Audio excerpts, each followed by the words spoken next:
Hey, everybody, what's up? It is Thursday morning, and that means it's time for an episode of Best on the Board here at the Athletic. Thursday Night Football, NFL Week 11 kicking off later tonight. Of course, we've got a big full college slate ahead of us as well. We're going to dive into all that stuff here on this episode of Best on the Board.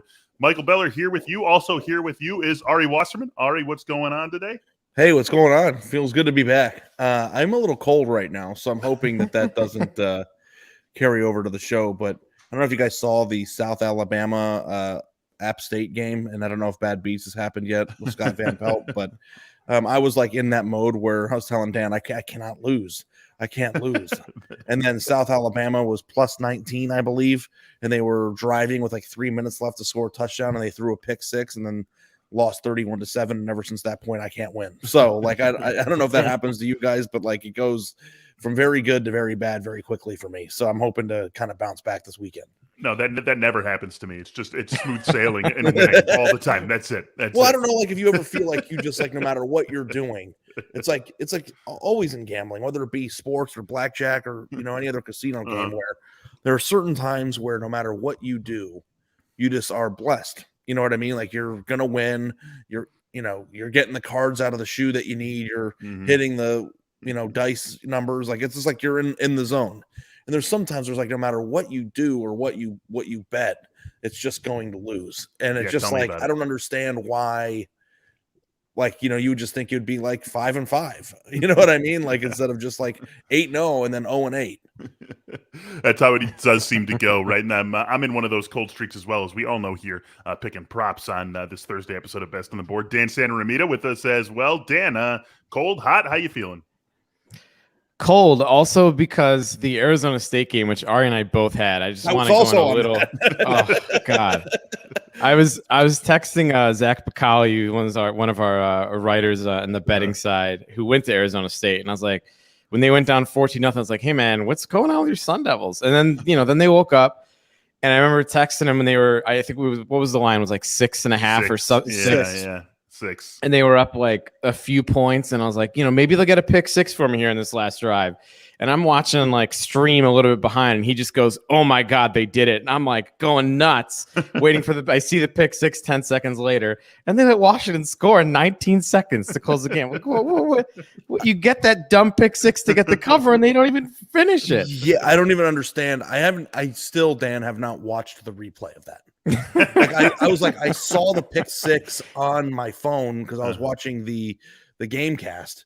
Like I was on like 19 other games. I was probably watching another one. But like I got really out of control on Saturday.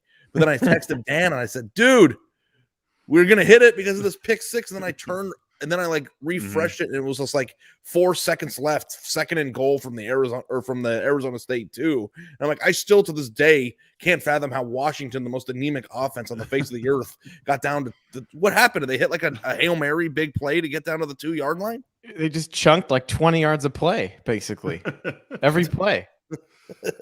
This is why we love this. This is why we love this, because we get to break down these horrible beats days later, and they stick with us, right? No one remembers the wins. I don't. We all remember the losses. Actually, I will. To be fair, I will say I had Wyoming on Friday night last week, and Wyoming hit a 78-yard touchdown pass as time expired to cover the 14. So, I do remember that one. So maybe I guess,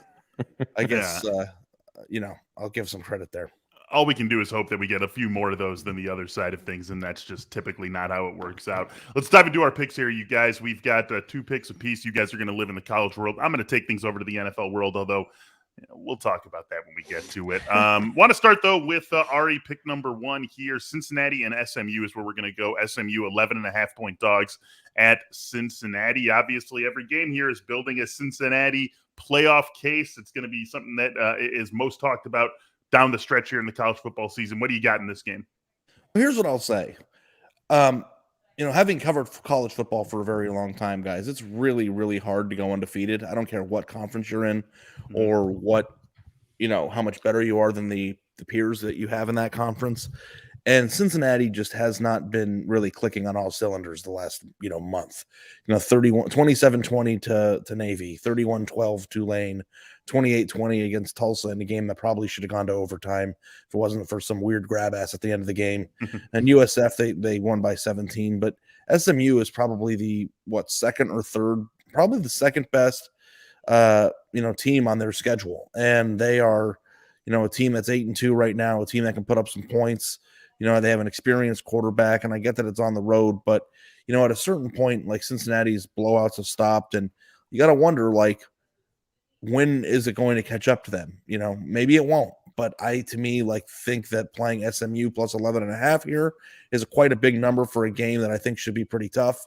And also I might play a little money line as well, because I'm kind of anticipating that Cincinnati is going to be in a game here.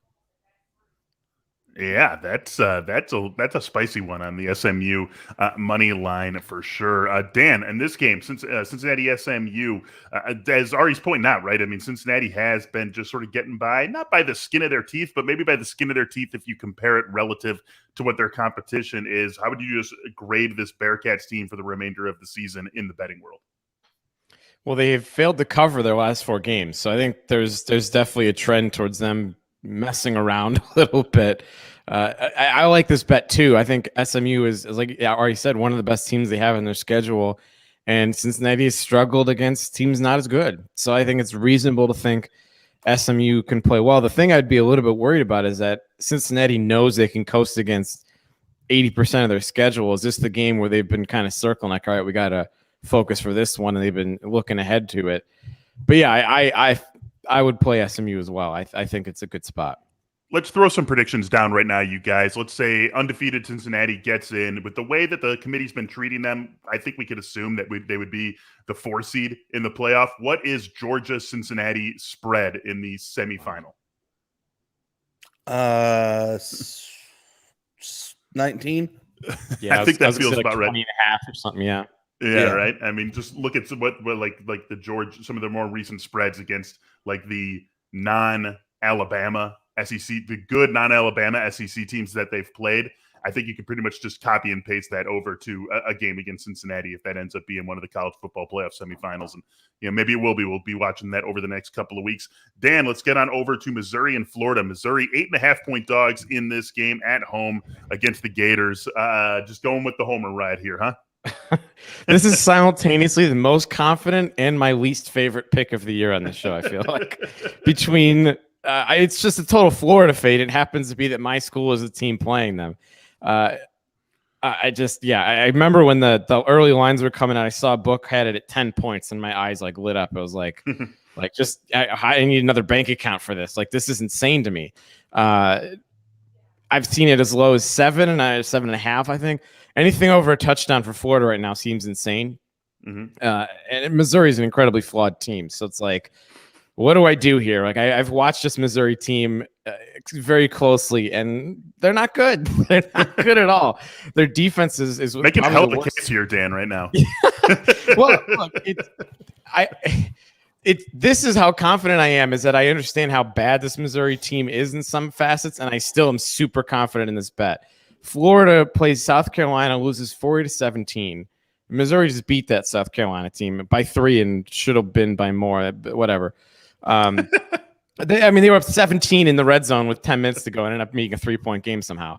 So that's what I'm working with in this one. But Florida, look, it looks like they've quit, right? Like they get blown out at South Carolina, which never should have happened. They give up 42 points at halftime to Samford. And that's the thing I feel a little bit better about. This isn't an overreaction to Samford. If anything, dating back to the South Carolina game 2 weeks ago, I know Bruce Feldman and G. Allen Taylor had a story a few weeks ago about Florida, and the headline was a quote from an SEC East coach saying, Florida, they just don't play hard. And I feel like that's what we're dealing with right now. Like, Florida's basically lost 4 straight. I mean, giving up 52 points to Samford feels like a loss. They lose at LSU, which had been struggling.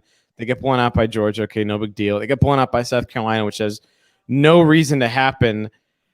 I just wonder if this team has anything to play for. And I as flawed as Missouri is, I don't know that Florida should be covering more than a score right now.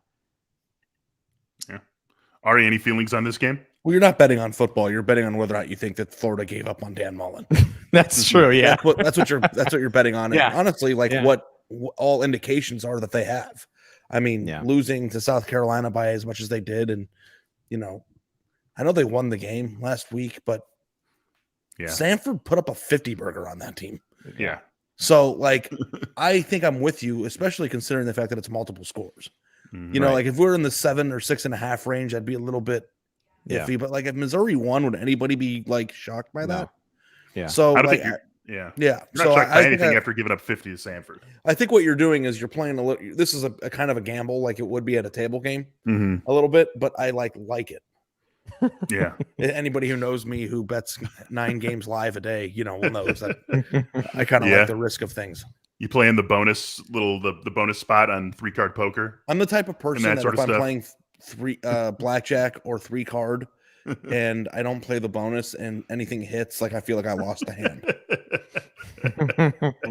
You're up 1,500 at the 3-card poker table, but you forgot that one bonus, and if you played the bonus really the whole time, you'd be down. Actually, it's happened to me before. There's this side bet in Phoenix that's like a lucky ladies. That's what it's called. I don't know if that's like, but what basically is the prop bet was if you get two queens of hearts and hit a 20 and they have blackjack, it's 1,000 to 1. It's 1,000 to 1, and I was playing $3, $2, side bonus bets the entire day, and then I like forgot for a few hands, and then 5 or 6 hands into it, they hit the and I would have won $3,000, and I forgot to put the money out there. That's the problem with though. You have to play them always or never, right? You can't just dabble. And like I also understand the idea too. That's like if you're playing $20 or 25 a hand, and you're playing $4 or $5 on the side bet, you're like playing 20% loss of every hand you play. Yes, yeah. Like I understand how stupid it is, but you're scarred from that. You're turning a 51% house edge into like a 71% house edge. Can I just like tell you a story about me real quick? Yeah, sure. Like it's going to take 3 minutes, but it's let's hear it. Let's hear it. I'm just talking about stupid Mike Davis props anyways that no one cares about. Yeah, well, I'm going to tail every single prop that you say. And like, we're going to hit one this week, right, bud? When I was a kid, so I grew up in Phoenix, and when I was a kid,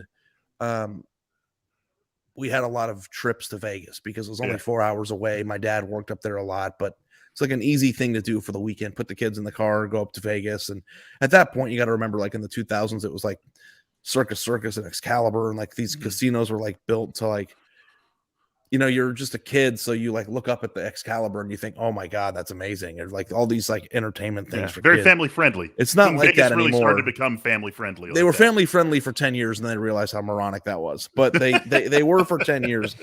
And we were in Caesar's Palace and we were just like walking around, and I kept telling my mom, please play that slot machine. Please play it. And like, it was like every slot machine I saw. That one's calling my name. That one's calling my name. Anyway, after like 10 times of doing it, my mom like grabs me by the arm and she goes, pick the slot machine that you want me to play. I'm going to take $20 out. I'm going to show you how quickly you can lose $20 and teach you a lesson. I point to a slot machine in the corner of the thing, and she pulls out like $40, I think. She sits down at the slot machine, and at that time, I couldn't walk. You had to stay on the pathway when you were a kid, when you're underage. And she puts the money into the slot machine, and she's hitting the button. She's looking back at me. Look at this. She's loser, looking at me like, oh, this is how dumb gambling is. Why would we could have bought something. And then she's looking back at me, and she hits the button, and like there was like maybe $10 left on her credits. She's looking at me, and then all of a sudden she hears ding, ding, ding, ding, ding, ding, ding, and she like looks around up to the thing, and I think she popped off like $2,000, and then she took me to get ice cream, and then ever since then I've associated gambling with happiness, and then eating with happiness. So the two worst traits of my life happened in like a 30-second span. So like I'm a believer, I really am. Like if this team is 9-1 odds right now, and they're only down like 14. My God. Yeah, did it? We're about to get some ice cream. That's what's happening here. And believe it or not, I know I sound like a psychopath, but I am up on the year, which is insane. Yeah. Hey, that's a good year. Yeah, that's a good year right there. Oh my God, we're gonna have to come up with like an ice cream bet now. From now, we're gonna have to like 2 picks a piece and also an ice cream bet. Well, you guys can like imagine what that would do to a psyche of like a 12-year-old who like wanted to gamble. Yeah, like you've seen Vegas Vacation, right? Of course. He's just standing by the sign. He looks or like sitting at the table. His dad is like, I want to gamble. Like that's all. Like whenever I was a kid, that's all I wanted to do. Maybe it was the lights or the slots or whatever. But like I've always been drawn to oxygen pumping into the room 24/7. It's all of it. It's everything. That's how they get us. That's how they hook us, and that's how they keep us. And maybe they'll still keep us on Mike Davis props. Look, I hate this game. It's Thursday Night Football. I'm going to talk about the games I actually like over the weekend on tomorrow's episode of Best on the Board, but I hate this game tonight, Patriots and Falcons. Falcons are 6.5-point dogs at home against the Patriots on BetMGM right now. I can't in good conscience bet lay 6.5 on the road with a Patriots team that has been good, but also feels like an anachronism from like 2005. That's just what this team feels like whenever you watch them. That's just how they're winning games. They're doing it, but I can't do that. I can't bet on the Falcons. They could be without Cordell Patterson, who really is a straw that stirs with the drink in the offense. I want no piece of this game, side or total. So I look at the props, and it's like I don't even really know what to get into here. I will say, though, that both teams are dealing with some running back situations that make this a little bit attractive. On Atlanta's side, it's Cordell Patterson, who might not be playing in this game. I feel like he's probably not going to play. This isn't posted. That's why I just got Mike Davis props up on the screen here, because it's not posted right now at BetMGM because of the uncertainty with Cordell Patterson. But if Cordell Patterson doesn't play, we have it straight from Arthur Smith last week when he was asked about Wayne Gallman and why Wayne Gallman got so much run in that 43-3 loss to the Cowboys. He said something to the effect of, we know we're playing on Thursday. That's why we saw Gallman in there. That's why we saw the backup quarterback in there for as long as he was in, because we know we got a quick turnaround here. And so that is basically Arthur Smith telling you Wayne Gallman's still a backup. So if Cordell Patterson is out, Mike Davis, suddenly a guy who has just crushed me in fantasy leagues this season, becomes a little bit more intriguing. So that's something I'm going to be watching here. If Patterson's out, Mike Davis overs. If Patterson's in, Mike Davis unders. That's really all I've got for you guys. And I look on the other side of this game. I'm just going to blow through my picks so we can focus a little bit more on you guys. Ramondre Stevenson, Damian Harris is back for the Patriots today. We don't know exactly what role he's going to play. We know what Bill Belichick does with his backfields, but Ramondre Stevenson has looked pretty good over these last couple of weeks, you guys. And with Damian Harris back, his props are already out. 51.5 is his rush prop right now. Ramondre Stevenson is going to be less than that. And I think Ramondre Stevenson still has a role to play in this game. So once that's posted, I'm going to be feeling those overs. Because anytime touchdown is at plus 100. So, yeah, that's something that I could maybe get into, but I'm really more interested in what the rush props are on Ramondre Stevenson. You're really going to tail these, Ari, after, 0-4 the last 2 weeks on these props? My buddy, I don't really know much about the NFL, I'll be honest. And I find it to be very hard to gamble on. Yeah. But my buddy has gone, I think, like 10-2 in the last 12 primetime games, whether it be Thursday night, Sunday night, or Monday night. So, like, we all have a joke in the group chat. We're just calling him primetime. Like, every time he puts out a pick, like, people send Deion Sanders gifts, and like the guy can't miss. So, like, I'm very curious because I'm just tailing whatever he's. And like I have gone 10-2 in the last 12 primetime games. And the last primetime game was a loss. So I'm worried a little bit about but like basically what we've been doing is just taking pretty like, you know how I feel about this, Mike. Yeah. I don't like big home dogs in the NFL. So it's like, to me, if you go back and you look at a lot of the primetime games, there's been a lot of multi-score big home dogs that we've been taking. It's just like, I know Atlanta sucks. They are terrible. Last week they got their doors blown off. And I have Kyle Pitts on my fantasy team, and he's not doing anything either. But like 7 points at home, if you buy it up, like that's a lot to cover. So yeah, that is a lot. It's just kind of like, I feel like in the NFL, if we were to look that up, teams that were favored by 7 or more, or dogs by 7 or more at home, in the NFL have to be way over 500 for the year. Yeah, for whatever it's worth, I'm in a pool where I have to pick every game and every NFL game every week against the spread, and I'm definitely picking Atlanta. It's just that it's way too many points, again, for an offense that, as good as the Patriots have looked recently, this is still an offense that is built to win games by scoring like 20 to 24 points and just controlling clock and letting the defense do it. And so that's a lot. It's a lot of points to ask a team like that to cover on the road. Browns last short week. All of that. I mean, that game was that was just that was a shocker to me. Patriots winning, not a shocker. Patriots winning in that fashion, that certainly was a shocker. But we've got a few more picks to get to, you guys, so I got to get this in as well. This show presented by BetMGM right now. Bet $10, win $200, plus get a free year-long subscription to The Athletic if you go to betmgm.com/TAB. best. It's a great offer from the King of Sportsbooks. Again, right now, bet 10, win 200. Doesn't matter the bet, doesn't matter the odds. That first bet, you bet 10, you're going to win 200 regardless of what it is. And get a free year-long subscription to The Athletic. Just go to betmgm.com/tabest. This is a new customer offer for people at BetMGM. Terms and conditions apply. All right, guys, let's jump into our picks here. You guys both have one pick remaining. Let's go to Dan first on this one. Dan, haven't heard from you in a while. We also haven't heard Fade Indiana in a while. That was a strategy that was beautiful for us early on this season. We haven't gotten away from it. We just haven't talked about it necessarily on this show. We have another great opportunity to do it this week, Dan, with the Minnesota Golden Gophers in Bloomington, 7-point favorites. Let's hear the Fade Indiana case. Well, I mean, honestly, it comes down to Indiana. They're one of two teams left in Power 5 that doesn't have a win against a Power 5 team. It's them and Vanderbilt. So they've been just unbelievably bad this year. And I'm a little worried. Ari, I'm curious what you think about this. Am I overreacting to 38-3 Rutgers last week? Like they lost at home 38-3 to Rutgers. To Rutgers. Yeah, I don't know if there's such thing as an overreaction. Right. But like, I think folding up the program would be the only overreaction to losing 38-3 to Rutgers at home. Yeah. So what you're riding Minnesota here is what you're saying, right? So yeah, Minnesota is like the most unpredictable team on the planet. Illinois.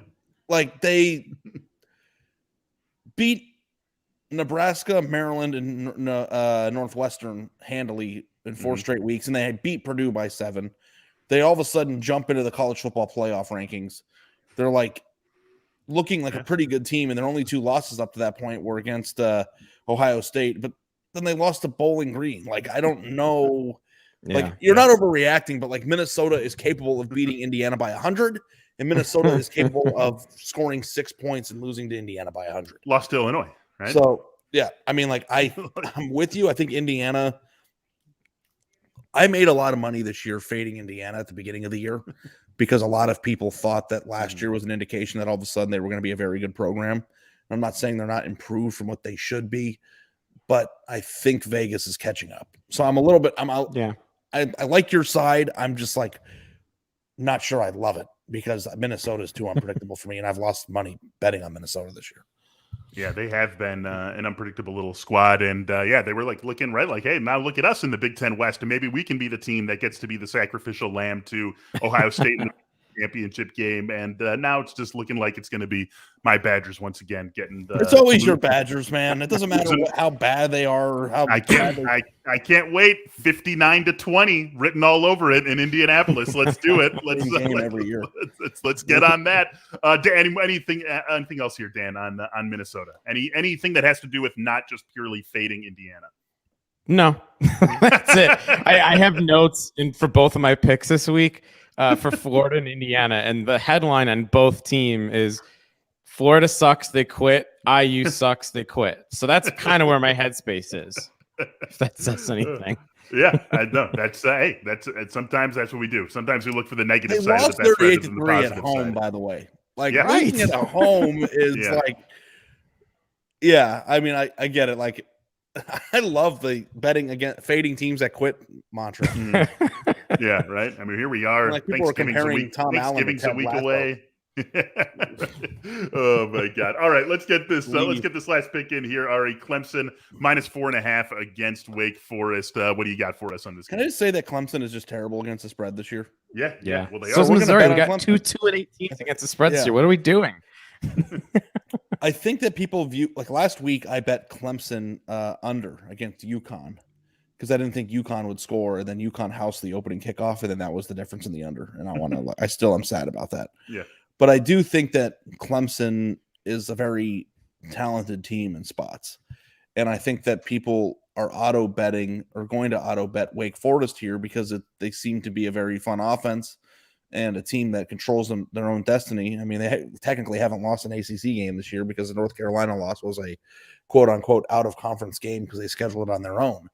But like this is a spot where I think Clemson as a 7-3 team, I think we view them as worse than they are because they're so far off from what we thought they were going to be. But that doesn't mean that in a regular ACC team, if you strap the helmets away and you show them what this Clemson team is, they're not a very good team for that standard. So, like, to me, I think that if Wake Forest were to win this game somehow, it would be a very legitimizing win to some people because, you know, the talent on the one side of the coin is much higher. But, like, I think that Clemson is probably going to win this game by a touchdown.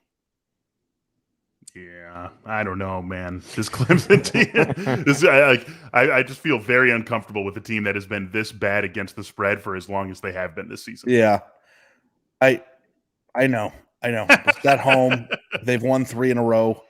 I think they've covered the spread each of the last. Oh wait, they don't think they covered the spread last week, but 2 of the last 3 weeks.